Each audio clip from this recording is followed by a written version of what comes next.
On Production is brought to you by Wrapbook, the production industry's only on-demand payroll platform. With Wrapbook, you can pay your crew with a click and track all your costs in real time, all in one place. To find out more about how Wrapbook is transforming the way productions pay their crews, visit wrapbook.com. Welcome to On Production, brought to you by Wrapbook. Today, I'm really excited to have Peter Klass, a leader in profit participation and entertainment accounting, on the show. Peter has a career spanning over 2 decades, including a significant tenure at GHJ Advisors, where he's currently a partner, and Sony Pictures Entertainment. Peter brings an incredible wealth of knowledge about the financial underpinnings of Hollywood. He's even written part of a book about it. He's here to teach me about profit participation and the complexities of entertainment finance. Peter, welcome to On Production. Nice to join you, Cameron. I'm looking forward to our conversation. You know, Peter, I guess the very first question I want to ask you is, what in the world do you do? What is profit participation? Just lay out the basics for me, and then let's dig in and get to the nitty gritty. I'm a partner at GHJ, as you said, but my specialty is really in film and television contractual accounting and audits. Nothing to do with GAAP, nothing to do with financial principles, but really to collaborate with clients so they receive proper contingent compensation, and we facilitate a fair resolution with the adverse party. We facilitate dispute resolution. And my goal is really to help clients navigate the world of Hollywood creative accounting and understand the deal-making structure. That's in broad terms. In more pointed terms is we are finding value and money for our clients who are talent, producers, investors, the rightful monies that are due to them from the contingent compensation profit-sharing deals. Super helpful. All right. Well, with that, I have a couple of more questions. I would love to start with really the beginning of your career. Can you share how your early experiences at Sony Pictures shaped your perspective on profit participations? What is profit participations, and the broader financial mechanisms of the entertainment industry? Sony Pictures, my route to Sony Pictures was really the convergence of my love of films and the fascination with the film business. I mean, I was a kid. I was going to the movies a couple times a week. I was reading the box office mojo charts even before they became popular. And I knew I didn't habit to be a creative behind the camera, so I wanted to be part of the business. I worked through Sony, and what was most fascinating is just learning how movies make money and modeling their success, because this is not a commoditized business. No one has a crystal ball. No matter what your experience level is, you don't fully know if a movie will actually connect with the audience. No one knows that. And going into Sony was really just my launch buyout into various areas. I was very much interested in modeling for Ultimate. You know, that's the life cycle of a film, the whole distribution. But I really fell in love with contractual accounting and profit participations. Profit participation, in broad terms, is essentially profit sharing. It's a profit sharing arrangement between a distributor or a studio in most cases, a producer, and talent or an investor financier. Profit participations go back all the way to the 1950s. I believe Lou Wasserman and Jimmy Stewart struck the first profit participation deal where they gave him half the film's profits in lieu of upfront compensation. So that's really fascinating. I'd love to know, from your view, what are really the most critical financial principles that filmmakers and producers should understand to navigate, the kind of complexity around profit participations. If you're an indie filmmaker, if you're a producer of a television series, give us an understanding of the shape of these deals and how filmmakers can interact with a firm like yours to really understand this and then also cut a good deal. So I get asked this question all the time about very sophisticated producers. A lot of folks are very good when it comes to film financing, But when it comes to the back end of the film or the contingent compensation around it, it's a little Byzantine for most. So I would just break it out into a few of these. Understand how a film is monetized. Oftentimes I get a call and I see, well, my movie made $100 million in the box office. And that's not what's shown under the theatrical line item. And I thought that's a fairly simple question. But a lot of folks still don't understand that what the actual gross is not necessarily the distributor's stake. There's all these middlemen. There's the exhibitor. There's the streaming platforms take their view. Then the studios also, of course, take on their distribution fees. So it's really how films are monetized. And I actually cover this in Movie Money, which we can go into.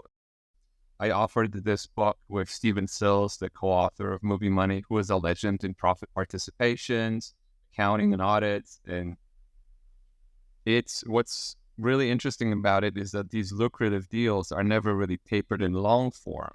And I'm captivated by the gray area. And what I would love for the producers to get out of this is to see all sides of these contentious issues, because they are not governed by accounting rules. It's all about the contract. It's all about the contract. It's whatever the two parties agree upon. Oftentimes, the studios have the leverage. The bargaining power is not equal, and therefore, oftentimes, our clients, or if you will, talent, have to sign certain deals. And if they have good representation, they may get a few gets. But it's really all falls on the side of the fence of the distributor. The other thing is to see all sides of an issue. This is very important when you come into those negotiations. And then when you have a dispute around a profit participation. These are gray areas, and it would be very, very helpful in negotiation tactics. So whoever the stakeholder is, whether it's a producer or an investor, to see what's at stake at the studios and what kind of levers you can pull to ultimately get more benefits. And lastly, I would say it's not personal. Usually, these are just contracting deals. I've been in very adversarial contentious issues around profit participations and back-end deals. And usually once it's resolved, folks continue working with these deals. They don't take audits personal. They don't take these negotiations personal. Folks will always just continue the deal-making process. You know, I want to kind of dig in on that. So you mentioned that profit participation disputes can be quite adversarial, quite contentious. Can you discuss a challenging situation you've mediated, and what were the key factors that led to a resolution? There's so many to pick from. But the interesting part about it is many of them settle at the 11th hour. And I want to give you a just bite-sized example here. I can't go into details because of confidentiality, and as a profit participation advisor, we signed NDAs on every matter. But that said, it was during an audit settlement phase. So after an audit is conducted, GHJ issues a report to the participant, and the participant submits it to a studio or a distributor, whoever that is. Due to other circumstances, the participant had leverage here. Essentially, they were negotiating with their attorneys on doing another film while they were auditing a historical film that they've done. And due to this leverage, this was escalated to the C-suite and potential arbitration. And when you're in discovery mode, we are able to see a lot more documentation, because even in a profit participation audit, which is not a financial audit, you do not see all of the info. Typically, distributors will redact agreements. Certain sensitive information is always held back. But in this case, we were able to get additional info post the review period and get certain type of information that was only available in very highly sensitive data. Because the participant had leverage, because they had a certain property, they had certain rights the studio wanted, they were able to bring up equity claims and settle on the 11th hour. And what an equity claim is essentially something that is not due to you contractually. And oftentimes studios will put in conflicting language. Let's say production costs. We will account to you based on actual expenditure of production costs. But it also will say in another paragraph that production incentives and benefits are shielded from the participant. That is conflicting language, and it's essentially not fair. We can bring up these types of equity claims, but they usually don't go anywhere unless you go into arbitration, mediation, or litigation. What was the outcome there, Peter? I mean, the situation was one where, they settled it out. I know you can't get into deep specifics, but they were able to have a productive, working relation after the fact. And were there any things that could have been done or should have been done before things even began to go on the road towards a litigious sort of interaction? Actually, the litigious interaction, when less than 5% of projects that are escalated. And the upside is that when you're going the litigious route, you have more information available to you can negotiate for interest or equity claims that I mentioned. But it's also very expensive. It's time consuming. It takes on an emotional toll. But we recognize that the client had leverage, and it wasn't clear at the start of the audit. It wasn't clear that the client was going to have leverage. But since they entered the deal-making process with the business affairs side of the studio, we decided to press these issues when the iron is hot and go beyond the audit period, beyond our review period. And essentially, we settled for, I would say, 5 times what we expected normally. Again, these settlements aren't perfect. It's more art than science. It's essentially two parties agreeing on a settlement. And because the participant had leverage, they were able to get several times a higher multiple of what we expected. Super fascinating. I mean, it seems like it's a case-by-case basis, but it absolutely makes sense that these contracts become extremely important very quickly, especially when some IP is involved and it's becoming successful and of value to the studio system. It's really the leverage you have, or if the studio distributor sees you as a repeat customer. Essentially, they'll continue to do business with you over and over again. And in lieu, perhaps, of giving you certain gets on a new deal, you go audit and you can make up some ground on an audit. It's a way to reward your hard work, your efforts. And I worked at the studio side, and at times we were instructed by senior management, even though there were 2 participants in the same film, same type of claim, yeah, we'll make these guys whole, but not these guys. And it's really had to do with leverage we want to work with. That makes a lot of sense to me. I want to pivot just a little bit. Thanks for sharing that story. It is super fascinating. But, you've been in the business for, I think, 2 decades now. I want to know, from your view, how has the landscape of entertainment finance changed with the advent of streaming services and digital content platforms? This industry is always evolving, but I've never seen the speed of disruption and the magnitude of disruption that we've seen the last 5 years or so. Essentially, the streaming service so disrupted the business that all of the models, the traditional models, profit models, are broken. First of all, it condensed the windowing process. And that means the distribution process. It disrupted the whole business cycle that we were working for 20 years. For example, a film comes out on theatrical, then it goes out on DVD, then it would go out on rental, then it would go out on pay one window, that's like premium, like Cinemax, HBO, Showtime, then it would go on free television syndication and so on. And now with streaming, a film can come out on a streamer, make it to your home day one, same as a theatrical release. It really just depends, and it continue on the streaming service forever. So it really makes it much more difficult for distributors to make money. It's just to maximize their downstream profits because they cannot chop up all the media rights, the territory rights. Usually a streamer will want exclusive rights rather than selling to specific territories. And the margins have really gone down for the studios since the peak DVD era, where consumers were buying DVDs or digital downloads for $15, $20 a pop. And now it's in favor of rentals, VOD rentals, or folks just, put it on their streaming. I would also say that theatrical, there's really not consensus on this, but theatrical has not bounced back. Despite the success of Barbie and Oppenheimer, only really event and cult films continue to do well on theatrical.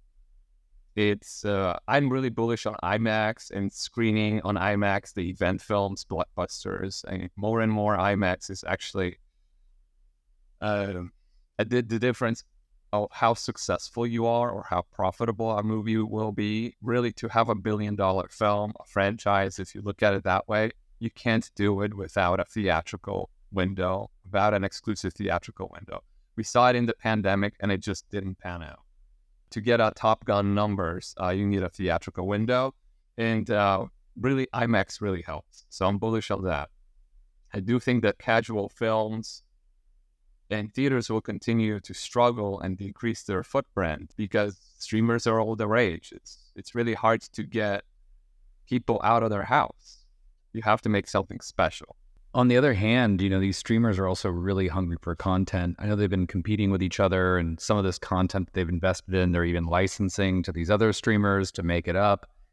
I mean, what are participation contracts fighting over these days? If the model has been so disrupted, like if you were giving advice just broadly to an independent filmmaker, or even not an independent filmmaker, but just a more experienced producer who's trying to kind of get back into the game, where are you guys advising folks in terms of these contracts? It honestly really depends on your risk profile. So streamers change the equation for profit participation. Essentially, streamers operate on a buyout model.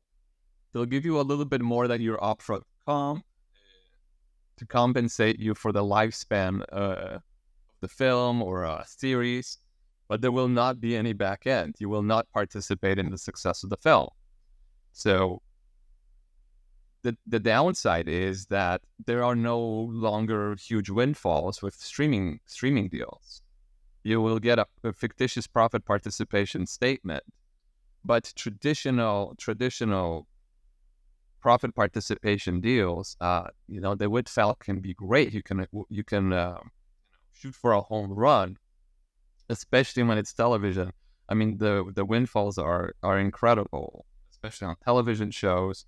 So I think talent is hitting more singles with streaming, maybe even a double here or there, but there's no opportunity for a home run. There's no opportunity for life-changing money. If you are, let's say, a participant on Seinfeld or Friends, this is a generational wealth.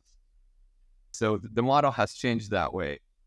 Most folks that I work with, collaborate with, who are producers, tend to be gamblers. They're very confident in their product, and therefore I say, roll the dice. If you really believe in the success of your series or film, go through that traditional studio model. If you have a slate of pictures, you can decide to put some on a streaming. These are the safer bets. At least you will make a little bit of money.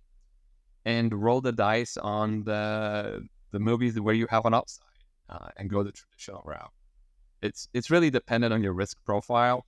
Although this is not good for our business because we are profit participation accountants and not auditors and advisors. Obviously, it's better for us when there's studio deals out there.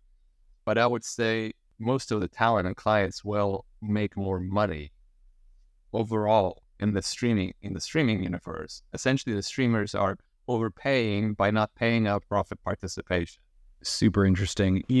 Peter, pivoting just a little bit again. I mean, you mentioned it a little while ago, but you helped write a book, Movie Money, and it talks all about Hollywood's kind of creative accounting practices. What motivated you to co-author this book, and what do you hope readers take away from it? Who's this book for also? I have to say that I've joined and I'm a co-author of the third edition of Movie Money, but the first two editions were, and I have the book here, cover to plug it, but the first two editions were authored by Stephen Sills, Bill Daniels, and David Leedy.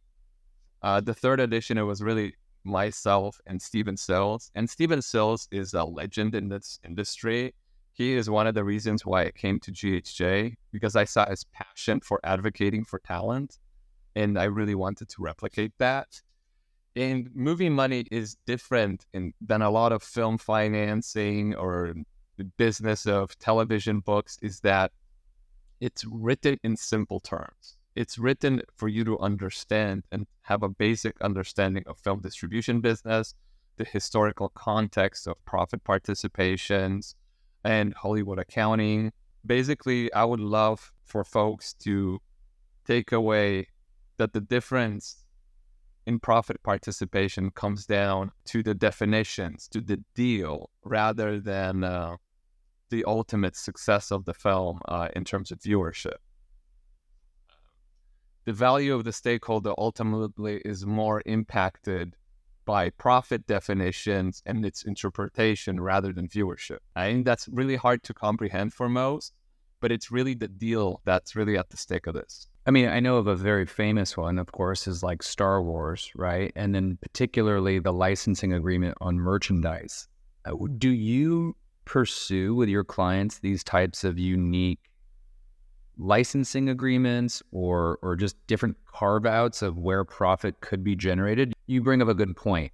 Equity or profit making is very different than viewership. I mean, some content could theoretically have smaller viewership, but monetize in some other really powerful way through IP that gets purchased or reused. Like, who knows the permutation? But I'm just curious, like, what sort of unique things are you seeing? Timely question, because a lot of new players are entering the industry who have known IP. I mean, the video game business is bigger than the film business, and a lot of these video game companies are entering the film space. We are advising them to carve out certain rights.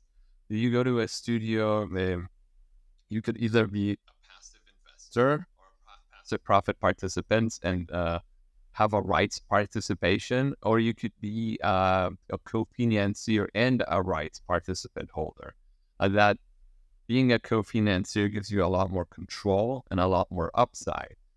But all that said, we would still advise to always carve out the market where you are able to better exploit it. So if you're a video game maker, keep the merchandising rights, and certainly keep the video game rights, all interactive rights.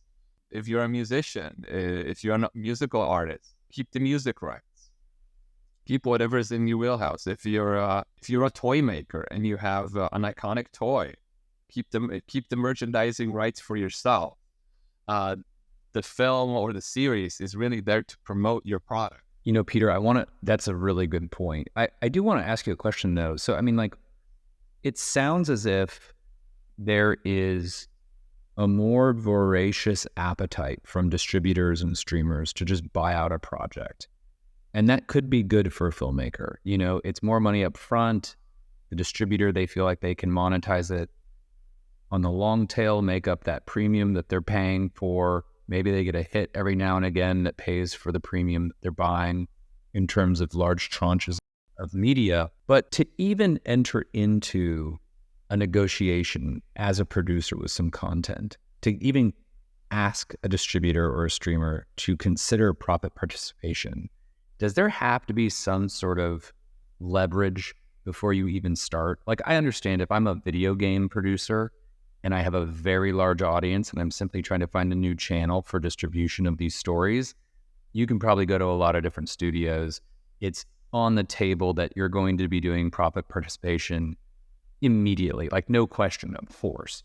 But if I'm an indie filmmaker with a slate of 20 films, maybe I've sold, you know, to various streamers before, but I really want some back end on this.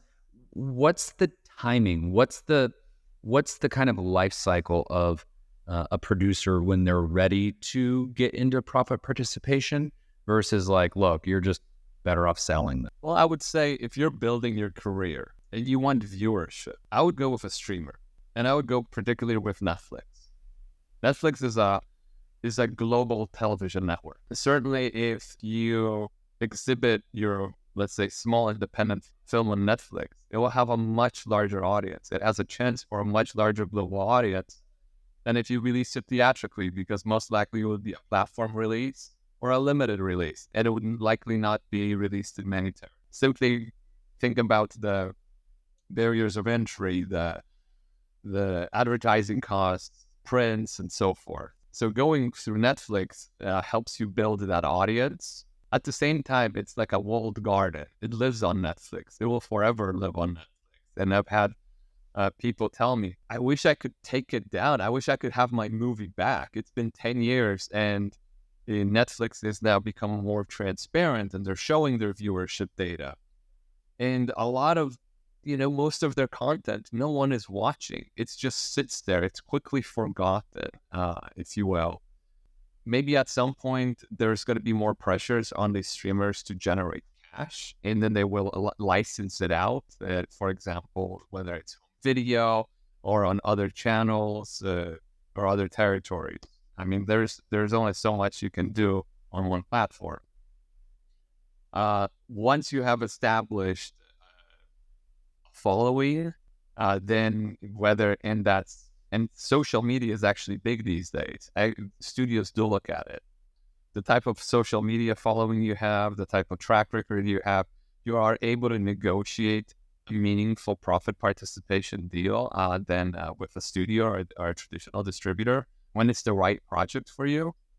Certainly, if it's a project where you think that there's going to be more of an upside, or if it's going to be an evergreen type film. I mean, think of Home Alone. Would Home Alone live on Netflix the way it's become part of the culture worldwide? I mean, I think you're saying something that to me makes me extremely excited about the future of cinema. For particularly creative people who historically maybe never had a shot to get a movie made. I have a very good friend. He's a New York Times bestselling author. I think he's optioned a few of his books. But in a world where he has this amazing audience, he is an amazing writer, and the cost of cinema and production is just different than it was 20 years ago. Here's an opportunity where, go to a streamer, get the views, build up your audience even more, sell more books. Vice versa is the second or third movie, profit participation maybe makes sense. And now all of a sudden you're rolling and you're making something really meaningful in terms of mass media and consumption of interesting, good stories. I mean, that makes a lot of sense. It's really cool. Exactly as you say. We often advise folks when it comes to when they have financed a film on the distribution, whether you want to go with a streamer or maybe a domestic streamer and pre-sale the rights internationally, or do you want to go a traditional route? There's various scenarios you can do to maximize the monetization of the film or the series. One exciting thing you said is that it's the crowdfunding aspect of it all. When it comes to independent film, I mean, the barriers are lowered. When it comes to independent film, it's not necessarily a money-making avenue, but it's really building your audience, building your name out there. But there are ways to get past these barriers, and one of them is crowdfunding. Pre-sales still exist, but whenever you are able to actually have a film finance, you come with a lot more leverage, and you can actually negotiate a meaningful profit participation deal, whether it's with a streamer or a studio. Now, Peter, I think, you and I have had the chance to have a coffee and talk about some of these like far out things. And I know your take on this, but I think for our listeners, they'll be really interested.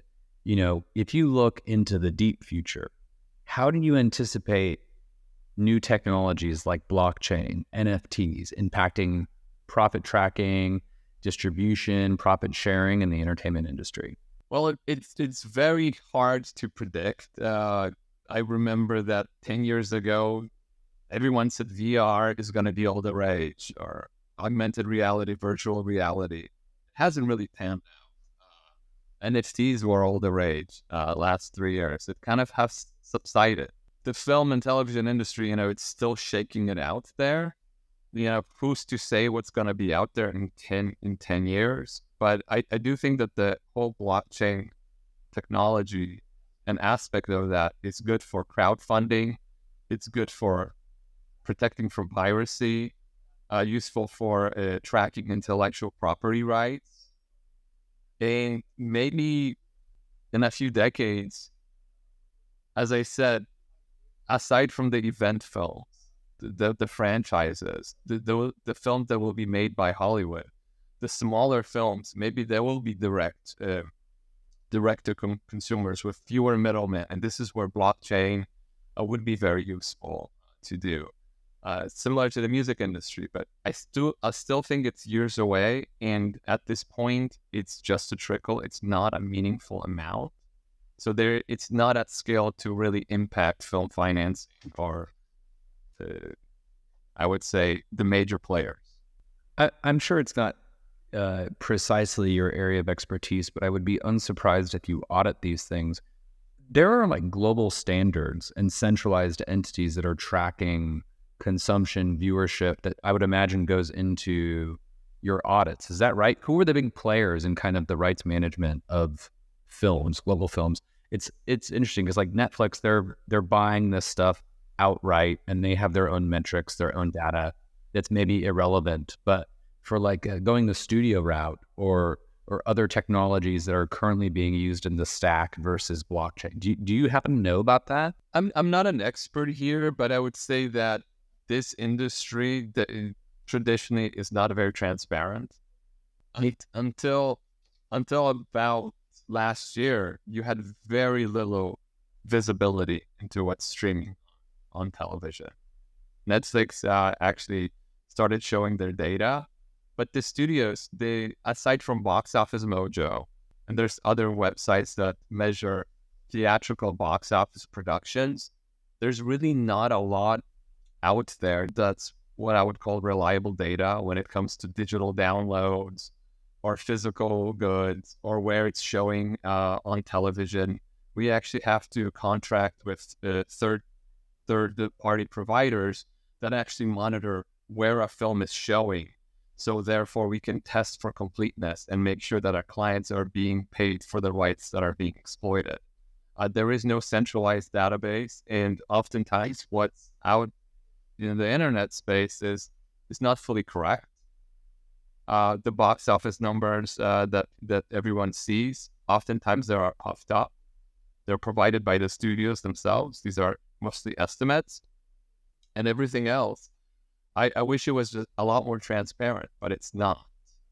So, people have bits and pieces of information, and they're putting together a puzzle, but there isn't a one-stop shop that tracks performance of film or television.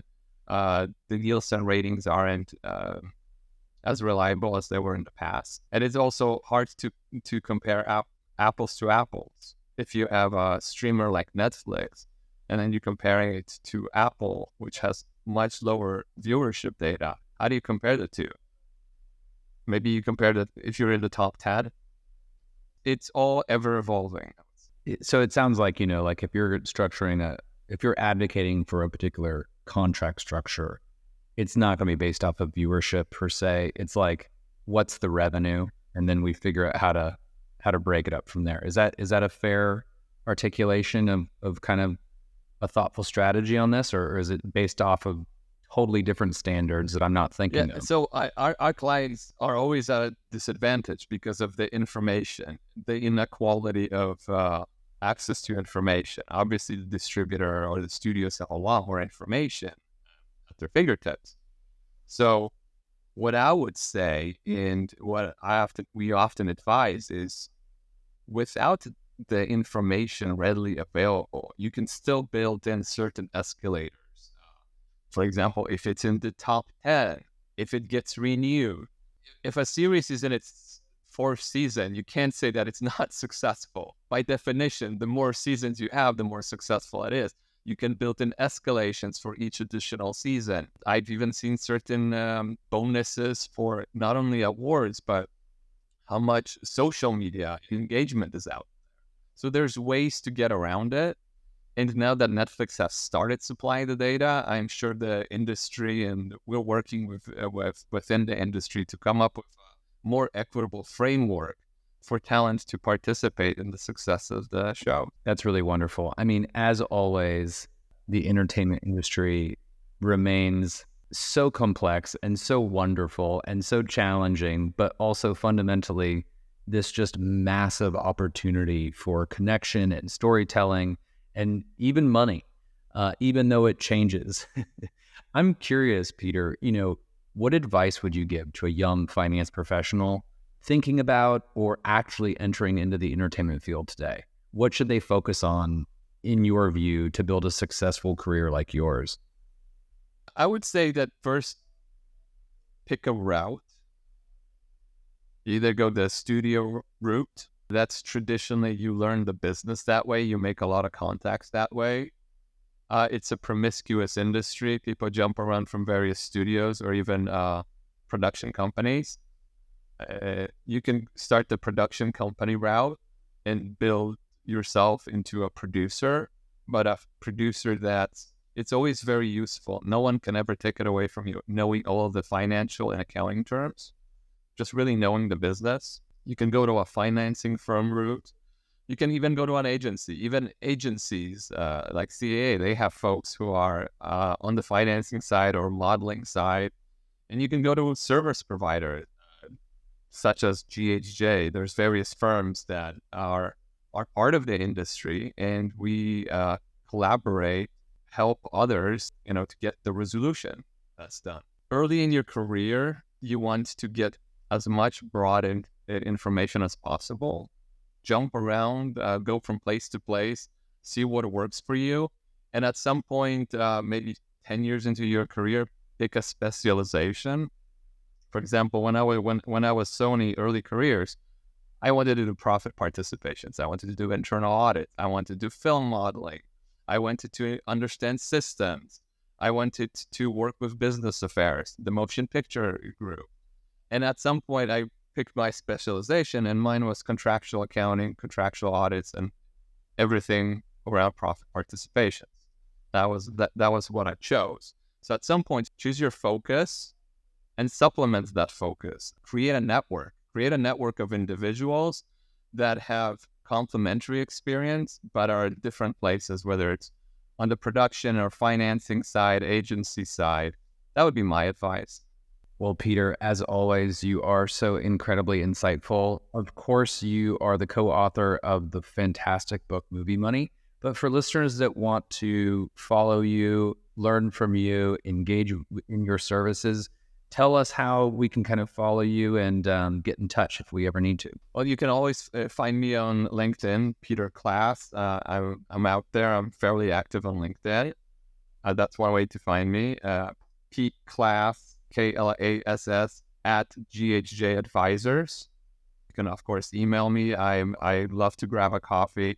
I don't turn down meetings. I love to mentor young folks. I'm actually involved with one of the local universities and help early careers people make it in the industry, or actually funnel them to something that's right for and appropriate for them. Well, wonderful. Peter, thanks for being here and joining us on production. Thank you so much, Cameron. I appreciate the opportunity and enjoyed our conversation. On Production is brought to you by Wrapbook. With automated time card calculations, real-time production accounting, and payroll you can run with just a click, Wrapbook makes it easier than ever to manage your entire production from one login. To learn more about how Wrapbook is transforming payroll and production accounting, check out our website at wrapbook.com.